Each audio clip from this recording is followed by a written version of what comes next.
ہم نے دیکھا کہ جب ہم خداوند کے قدموں میں بیٹھتے ہیں تو ہم خداوند کے دل تک پہنچتے ہیں، اور یہاں پہ مریم بھی خداوند کے دل تک پہنچی اور خداوند نے پھر اسے جواب دیا۔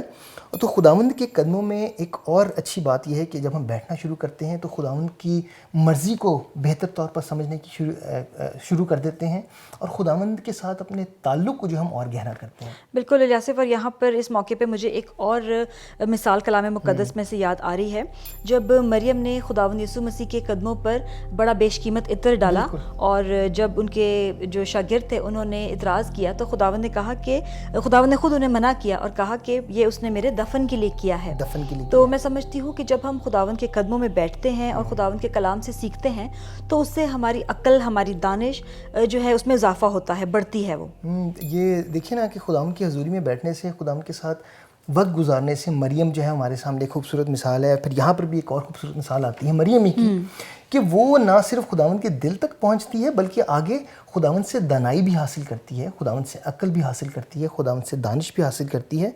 اور ہم جب خداوند کی حضوری میں لگاتار بیٹھنا شروع کرتے ہیں، خداوند کے ساتھ وقت گزارنا شروع کرتے ہیں، تو ہم خداوند کی تعریف کرنا بھی سیکھتے ہیں ہر بات میں، اور پھر خداوند کی مرضی کو ہم اپنی زندگی میں بہتر طور پر سمجھنے لگتے ہیں۔ تو الیاسف، خداوند کی حضوری میں ٹھہرنے سے ہماری زندگی میں اور کیا اثرات ہوتے ہیں؟ دیکھیں، جب ہم خداوند کی حضوری میں بیٹھنا شروع کرتے ہیں، خداوند کے ساتھ وقت گزارنا شروع کرتے ہیں، تو جیسے زبور اگر ہم 73 پڑھیں 73، تو اس میں ہمیں پتہ چلتا ہے کہ آصف کی زندگی سے جو اس کا مصنف ہے ہم سیکھتے ہیں۔ اگر ہم اس زبور کو پڑھیں، اتنا وقت تو نہیں ہوگا کہ ہم اس پورے زبور کو جو ہے وہ پڑھ سکیں، کیونکہ یہ کافی لمبا زبور ہے، لیکن اگر ہم اس کو زبور کو دیکھیں تو یہ 2 حصوں میں تقسیم کیا گیا ہے۔ پہلے حصے میں مصنف آصف جو ہیں وہ امیروں کو اور اقبال مندوں کو کے متعلق جو ہے وہ شکایت کرتے ہیں، اور وہ دیکھتے ہیں کہ کس طرح وہ دوسروں کو ستاتے تھے۔ لیکن ہم دیکھتے ہیں کہ اس زبور کے دوسرے حصے میں مصنف آصف جو ہیں ان کا رویہ تبدیل ہو گیا ہے۔ وہ اب دنیا کو فرق نظریے سے دیکھتے ہیں، اور وہ یہ دیکھتے ہیں کہ دوسرے حصے میں کہ جو امیر ہے وہ امیر ہوتا چلا جا رہا ہے، اور جو غریب ہے وہ غریب ہوتا چلا جا رہا ہے۔ لیکن ان کا پورا نظریہ 17ویں آیت میں آ کر تبدیل ہو جاتا ہے۔ 17ویں آیت کیا کہتی ہے کہ جب تک میں نے مسیح کے مقدس میں جا کر ان کے انجام کو نہ سوچا۔ مسیح کے مقدس میں جب وہ پہنچا تو زندگیوں میں، اس کی سوچ میں اور اس کے نظریے میں تبدیلی آ گئی۔ اور واقعی میں الیاسف ایک بڑی ہی خوبصورت حوالہ ہے، اور ہم دیکھتے ہیں کہ آصف جب خداوند کی حضوری میں آ گئے تو انہیں ایک نیا نظریہ ملا، ایک روحانی نظریہ، اور میں سمجھتی ہوں کہ اسی نظریے نے انہیں خداوند کے حضور میں جھکا دیا۔ بالکل، ہم دیکھتے ہیں کہ ان کی سوچ جو ہے وہ بدل گئی، ان کا نظریہ جو ہے وہ بدل گیا۔ اب وہ دنیا کو دنیا کی نظر سے نہیں دیکھتے تھے بلکہ اب وہ خدا کی نظر سے دیکھنے لگے تھے۔ تو الیاسف، اس کے علاوہ کوئی اور مثال ایسی جو کلام مقدس میں سے آپ دینا چاہیں؟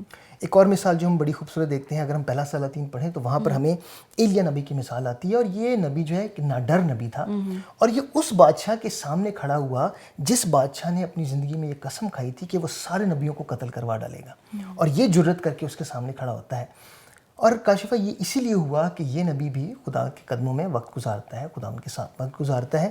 اور ہمارے لیے ایک اور بڑی اپلیکیشن زندگی کے لیے یہ ہے کہ جب ہم خداوند کے ساتھ اپنا وقت گزارنا شروع کرتے ہیں، خداوند کی حضوری میں بیٹھنا شروع کرتے ہیں، تو خداوند ہمیں بولڈنس آف اسپرٹ دیتا ہے، جس کو کہتے ہیں دلیری کی روح خداوند ہمیں بخش دیتا ہے۔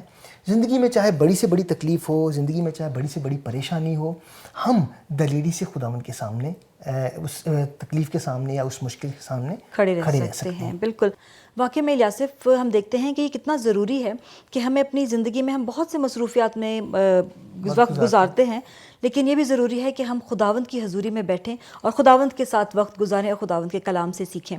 تو میں اس وقت چاہتی ہوں کہ جو کچھ آج ہم نے سیکھا ہے ہم اس کا اعادہ کریں۔ ضرور۔ مریم کی کہانی سے ہم نے سیکھا کہ خداوند کے قدموں میں بہترین وقت گزارنے سے ہم خداوند کو بہتر طور پر جان سکتے ہیں، اور یوں ہم خداوند کی مرضی کو معلوم کرتے ہیں۔ آصف کی کہانی سے سیکھا کہ جب ہم خداوند کے قدموں میں وقت گزارتے ہیں تو ہمارا نظریہ بدل جاتا ہے، تو ہم دنیا کو خدا کے نظریے کے مطابق دیکھنے لگتے ہیں۔